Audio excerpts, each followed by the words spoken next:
psychics see the future? Or can they predict the future? Or can they remember the future in advance? Can they remember it early? In this video we're going to be talking about prophecy, premonitions and seeing into the future. And what's strange about it perhaps is that it happens more frequently than you might imagine. I've done this previous video, it did quite well, about time travel, but in this video I'm talking not so much about the science and technology of time travel, but more about premonitions, seeing into the future, glimpsing the future, time slips, all of those sorts of interesting things. I think they're interesting anyway, hopefully you do too. There are loads of prophets. Obviously there's all the biblical ones, but there's also people like Nostradamus and Baba Vanga. They've been predicting things for generations, millennia perhaps. But also, more recently, people have had dreams about things like 9/11 and they predicted it in advance. Is there any weight to this sort of thing, or is it just more sort of in the zeitgeist? Is it just the sort of thing that people think about as a disaster, and eventually some disasters are bound to happen? There's around 8 billion people on the planet at the moment. Some people think it's closer to 9, but we're not going to quibble over 1 billion. Who cares? The fact is there's a lot of people on the planet and they've all got thoughts all the time, and they're always thinking of different things, and sometimes those things are going to be negative, and when those things coincide with things that actually do happen, it's called a prophecy. Now, the idea from science is that we are processing stuff unconsciously all the time. Our brains are incredibly complex computers that compute and calculate things all the time. And so it's fairly reasonable to think that we can't be consciously aware of all of the things that are going on inside our brains at any one time. And so it would also seem reasonable that our brains are doing things without our knowledge. A lot of the time, the data that we're processing to come up with ideas and inspiration may have come from somewhere that we are completely unaware of. I've mentioned previously about this Chesterfield sofa that I picked up from the side of the road literally seconds after telling my wife about it. The video, by the way, is up here if you want to find out more. But my point is that maybe my unconscious mind saw it as I was driving home. I did actually drive that way home, so I might well have clocked it out of the corner of my eye, my brain gone, oh, actually that's what we want, but not really consciously thought about it. And so my unconscious mind, knowing that I was thinking about this and playing on the idea, may have directed me to turn left instead of right. It's possible, I'm not going to discount the idea, but it's a strange one, and it's hard to believe sometimes that your brain has that capability. But I think it does. Science can actually quantify gut instinct. Scientists have done precognition studies using something called Xena cards. You'll recognise these things, they're like ESP cards, they have weird symbols like this. While some people say that there are no discernible traits when you do these sorts of experiments, other people disagree, and they state that just using gut instinct alone, you can start seeing things that otherwise might not be there. I know I've done a video previously about Ingo Swann and his book Penetration. I did that joke last time, sorry. But that video is linked up here as well. In Swann's book, he talks about how there's this latent energy field throughout the whole of the Earth, and that energy field allows for ESP suppression. And so our natural state as human beings is to have psychic abilities. So we shouldn't find it odd that we see these things, we see these premonitions, and we have these psychic events that happen to us all the time. Of course, from the occult side, we've got tarot and runes and dream interpretation, and even magical premonitions. All of these things allude to the arrow of time being ever so slightly out of whack. And I've done another video about time mirrors and all of that sort of weird stuff, and I've linked it just up there. In that video it suggests that maybe there isn't an arrow of time after all, and that maybe the waves that are being created by the actions that we're doing, all of the quantum events that are going on inside our brain, you can move forward and backwards, yes, but you can also potentially move sideways. And that would suggest that there are alternative universes and all of that sort of great stuff. It did spring off quite a conversation in the comments section, so I'd love to hear what you think about this as well. So let's talk about some real-world examples of actual time slips.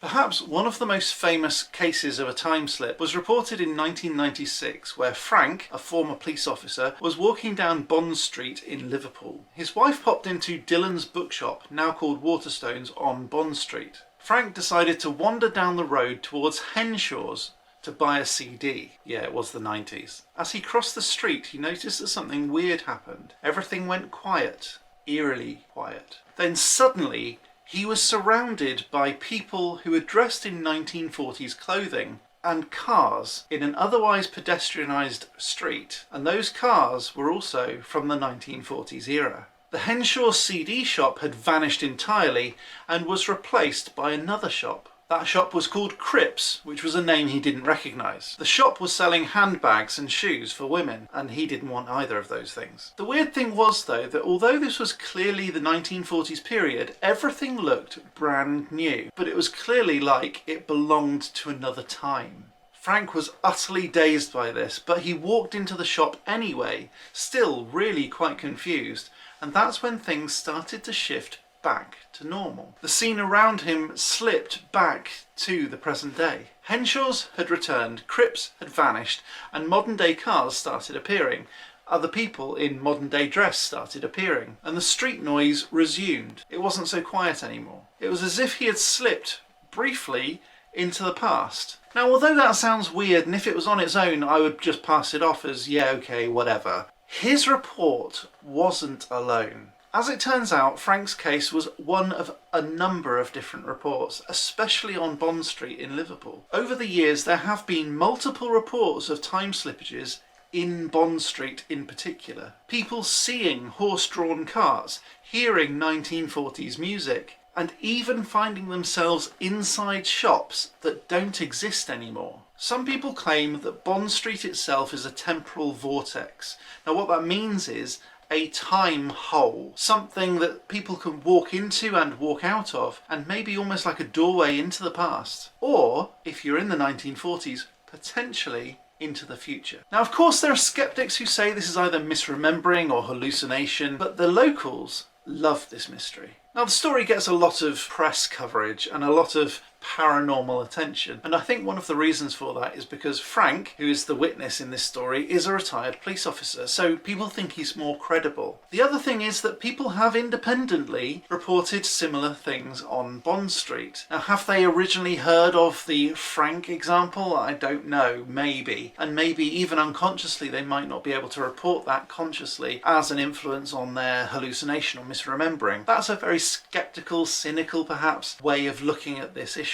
The other thing though is that the transition into the past isn't really dreamlike. It's not like astral projection. It's very, very real to him. If you want to find out more about astral projection, by the way, I'm going to leave a video link up here once I've done it. It's not there just yet if you're watching this now. If you're watching it in the future, maybe it is. Or if you go to Bond Street, maybe it will be, if you step into a time vortex. That's very exciting, isn't it? Of course, other examples of this sort of thing would be things like double dreaming, where two people dream the same thing at the same time. People dreaming the same thing on the same night. I've had an example of that myself, and I'll probably share it on this channel. I already have in previous videos, but I'll maybe go into a little bit more detail on it. Then, of course, there's Deja Vu, which I definitely have included in a previous video anyway, but maybe if you want to see a bit more about Deja Vu, I can do a separate video about that. If you do want that, just let me know down in the comments and I'll do a video about it.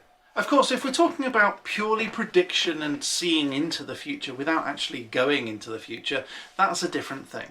There are lots of different models that we can use. We can either use a prediction, which is little more than guessing really. You can do AI models where you just say, well, this is what's happened in the past, and predicting based on current data, this is what I think will happen. Now, from a paranormal point of view, that's not particularly exciting. From a technological point of view, maybe it is. But the thing that causes people to predict things badly, such as Michael Fish, who famously said there is no hurricane on the way shortly before a hurricane.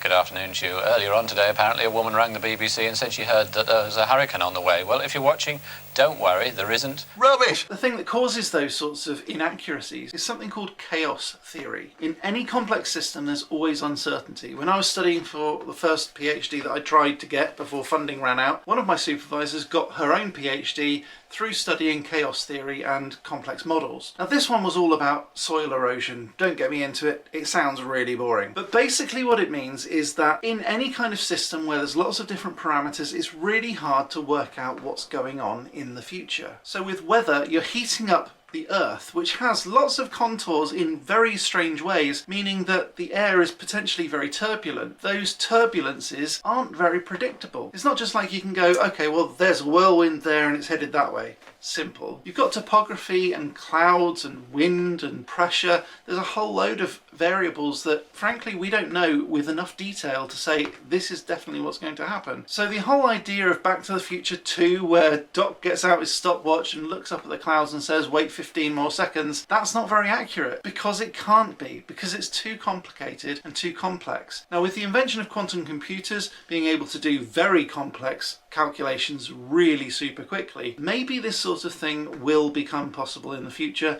Maybe we will be able to see into the future. Of course, there is also a myth about the chronosphere, which is this cool, almost TV system that the Vatican has in their secret storage that allows you to see into the future. If you want me to do a video on that, by the way, let me know down in the comments. So what do you think about all of this stuff? Let me know down in the comments. Are people able to predict the future? Are you able to predict the future? Please click that like button, subscribe and ding that bell, and if you want to see this sort of video before everybody else, have a look down in the comments where you can become a member for only £1.99 per month. Do you think there's more to Deja Vu? If you do, have a look at this video where I explain what that's all about. I'm going to be back next time with some more magical awesomeness, but until next time, as always...